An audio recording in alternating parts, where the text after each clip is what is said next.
El Ministerio de Salud informó 2.367 nuevos casos de COVID-19 y la positividad llegó a 3,44% a nivel nacional. Conversamos sobre el aumento de casos activos con el secretario general del Colegio Médico, José Miguel Bernucci. ¿Cómo está, doctor? Hola, muy buenos días. Buenos días.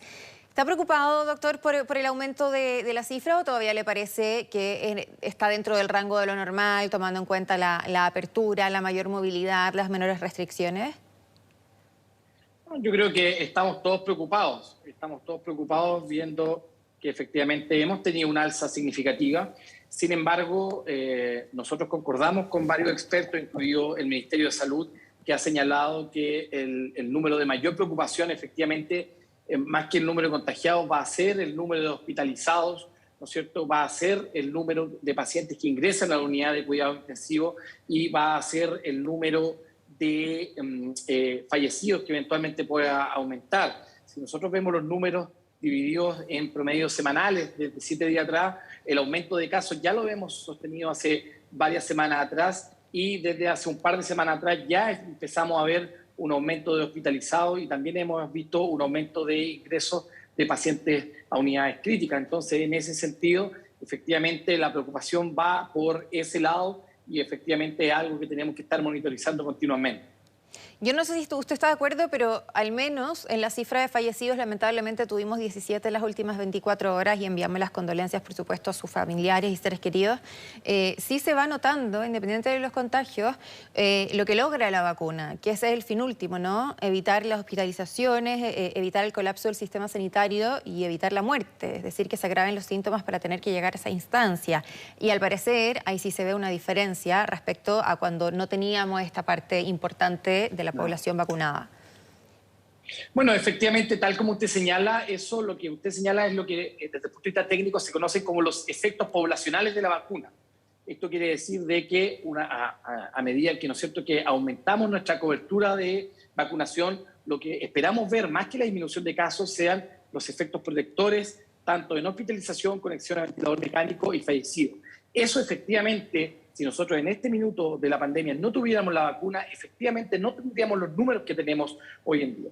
Sin embargo, y eso ha quedado demostrado en diversas partes del mundo y también en nuestro país, es que la vacuna por sí sola no puede detener los efectos deleterios sobre las comunidades y poblaciones del COVID-19. Entonces, en ese sentido, efectivamente, a pesar de que los números han mejorado, ya tenemos un aumento de rebote de hospitalizados, ya tenemos un aumento de rebote de fallecidos y efectivamente cada vida por separado es la cuenta y por lo tanto ahí es donde, aparte del exitoso programa de vacunación, ver qué otras acciones podemos hacer aparte, en paralelo, para darle la mayor protección a nuestra población.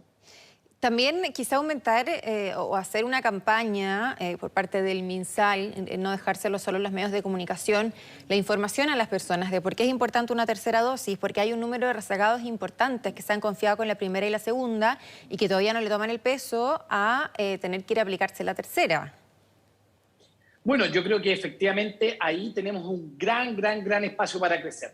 Veíamos la nota, digamos, antes justo estaba yo en línea viendo la nota previa y efectivamente tenemos dos problemas. Tenemos un gran problema que son los mayores de 18 años que están rezagados y que no han iniciado su vacunación o no han completado su esquema primario, es decir, la primera y o la segunda dosis y los 14 días que se requiere después de los 14 días. Tenemos ahí un bolsón de personas donde probablemente la mayor cantidad de casos nuevos, complicados, se van a agrupar, se van a concentrar en ese bolsón comunitario de personas mayores de 18 años que no han completado su esquema primario. Creo que ahí el primer gran llamado desde el Ministerio y de todos los que participamos en el debate público sobre manejo del COVID debe ser esa la concentración. En paralelo, tenemos que concentrar también los esfuerzos, en forma paralela, como digo, en las personas que no han completado su esquema de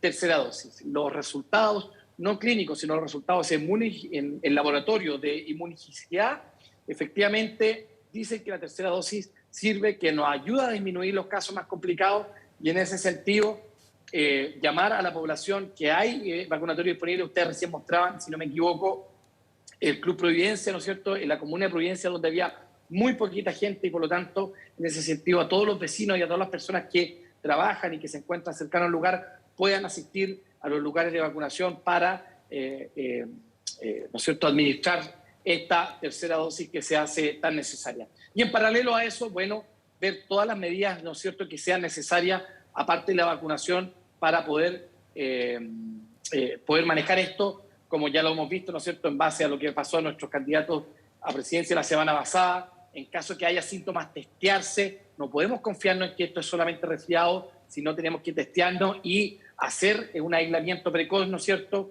en las personas que tienen síntomas o que han sido contactos, hacer las cuarentenas que sean necesarias, ¿no es cierto?, y las medidas también, obviamente, de si podemos evitar aglomeraciones, lavado de manos, el uso de mascarilla, uso de alcohol gel, son medidas que vamos a tener que mantener por lo menos por un largo tiempo más. Sí, y eso no cuesta nada en realidad, ¿no? Ahora, doctor, probablemente es un poco más difícil hacer la trazabilidad y hacer esos testeos porque si estamos vacunados como corresponde y además tenemos la dosis de refuerzo, en general somos personas sanas, etcétera, es posible que transitemos la enfermedad de manera asintomática o con síntomas de un resfrío común que incluso en esta época del año uno los puede tender a confundir con una alergia, ¿no? Entonces no todo el mundo se va a hacer el PCR, por ende no se informa a los contactos estrechos y así, a menos que sea una variante Delta, como sucedió por ejemplo con el candidato, ¿no?, que en cuestión. Bueno, sí, efectivamente, ese es uno de los grandes problemas, ¿no es cierto? Y eso tiene que ver principalmente con la disminución de la percepción del riesgo, ¿no es cierto? Ustedes lo veían en la nota, ¿no es cierto? Personas que ya tenían 2 vacunas, ya se sentían con un riesgo inferior a las personas que no lo tenían, y eso es así, pero efectivamente para poder disminuir aún más la circulación viral, disminuir las concentraciones de capacidad de contagio de cada persona, necesitamos completar las 3 vacunas. Y efectivamente existe también esta disminución de riesgo. Una forma de manifestar esta disminución de riesgo tiene que ver con que, ¿no es cierto?, la gente no le toma el peso a la sintomatología, con que la persona se dice es solamente un resfriado, y justamente ahí se empieza a generar una cadena de contagio donde la trazabilidad justamente sirve, ¿no es cierto?, para cortar esa cadena de contagio y justamente darle protección a las personas que están. El mensaje debe mantenerse en que las personas que tengan síntomas respiratorios, sea desde el resfriado más pequeño hasta los síntomas más complicados, deben realizarse algún tipo de test, ¿no es cierto?, para poder descartar la infección. Si una persona tiene sospechas de que tiene síntomas respiratorios y esto eventualmente pudiera ser COVID, debe aislarse, aunque no tenga el diagnóstico hecho, y eventualmente buscar las vías para poder realizar el diagnóstico lo más pronto posible para comunicarse con sus contactos, ¿no es cierto?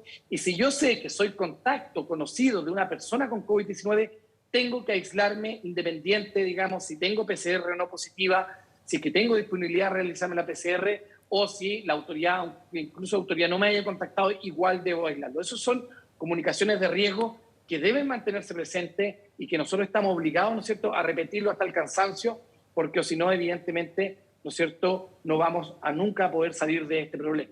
¿Cómo proyecta el panorama para los próximos meses? Se vienen las fiestas de fin de año, luego las vacaciones, donde si el año pasado tuvimos permiso, que o sea, a mí me llamó mucho la atención, porque no sé si era el momento, este año sin duda que va a haber mayores libertades también para las vacaciones.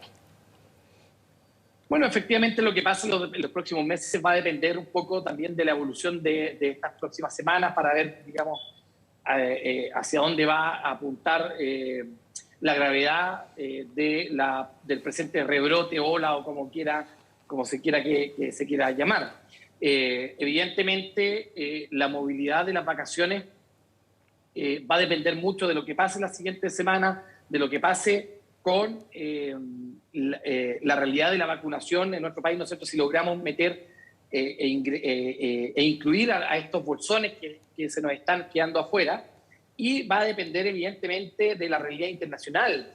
El peor escenario que pudiéramos ocurrir en la pandemia a nuestro país es que internacionalmente aparezca una variante nueva, ¿no es cierto?, que genere escape inmunológico a las vacunas ya conocidas y evidentemente nos deje en una situación de retroceso referente a lo que estamos viendo ahora, y evidentemente en esa situación nuestras vacaciones van a ser totalmente distintas. Por lo pronto, creemos que hay ciertas experiencias, por ejemplo, que son muy positivas, como por ejemplo en Magallanes han habido conversaciones, por ejemplo, de los entes locales para generar testeos masivos, ¿no es cierto?, las personas que ingresan a la región, por ejemplo, para poder generar una movilidad ilimitada dentro de la región, con pase de movilidad, con vacunación, con test negativo, para justamente generar un grado de seguridad mucho mayor de lo que teníamos el año pasado, ¿no es cierto?, sin vacunación, sin testeos masivos. Creemos que son experiencias que, por ejemplo, a los vacacionistas les pueden entregar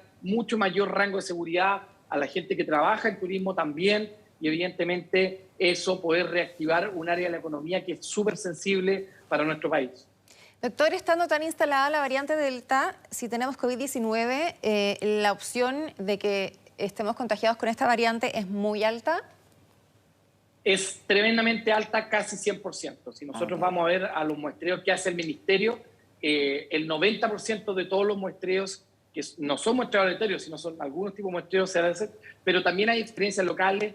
El 100% de las muestras obtenidas, por ejemplo, en muestreos de pacientes graves de la Universidad Católica, son variante Delta. Por lo tanto, en realidad, hoy en día, desde el punto de vista práctico, desde el punto de vista técnico, en realidad cualquier contagio debería asumirse como variante Delta hasta que se demuestre lo contrario. Por lo tanto... pero siempre se sigue haciendo la secuenciación. No, la secuenciación se sigue haciendo el muestreo, pero en la práctica... ¿Se asume cómo? Lo que tenemos que recordar, claro, en la práctica hay que recordar que hay una definición de contacto estrecho para variante no Delta y otra para variante Delta. Pero en la práctica, en realidad, están siendo todas variantes Delta y, por lo tanto, nosotros debemos asumir que en la práctica todo paciente que tiene un contacto estrecho con COVID-19 debe ser asumido como Delta y no como variante no Delta, como nos pasaba hasta hace algunos meses atrás. Para quienes estén enfermos, haciendo la cuarentena respectiva en sus casas, ¿cuáles son las mejores maneras de cuidarse? Porque sabemos que no hay un fármaco, a pesar de que se está trabajando en ello, que elimine el COVID-19 o inmediatamente no tengamos síntomas. Sabemos que los síntomas varían de persona a persona, está lo del olfato, el gusto, el malestar general. ¿Cuál es la mejor manera de transitar la enfermedad o los consejos para manejarla en la casa? Mira, en general, el principal consejo que se puede entregar es que evidentemente se generen las precauciones internas para evitar los contagios intradomiciliarios, eso por un lado. Lo segundo también es que evidentemente esta es una enfermedad que es en la mayoría de los casos es autolimitada. Esto quiere decir que viene solo y se va solo. La medicación se da solamente en un contexto de manejo sintomático, como paracetamol, algunos tipos de antiinflamatorios, evidentemente algunos medicamentos para la congestión nasal, evidentemente pueden servir.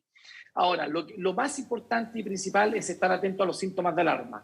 ¿Qué quiere decir esto? En caso de sensación de ahogo, en caso de sensación de falta de aire, en caso de cansancio extremo sin estar relacionado con un esfuerzo físico, por ejemplo, cuadros febriles que no se logren controlar con la medicación habitual. En ese tipo de casos, evidentemente, la consulta precoz a un servicio de urgencia o a un profesional de la salud, evidentemente, son cosas que nos deben hacer llamar la atención. Perfecto. Doctor Bernucci, muchísimas gracias por el contacto y todas las recomendaciones. Que le vaya muy bien. Muchas gracias a ustedes. Un gran abrazo. Hasta luego.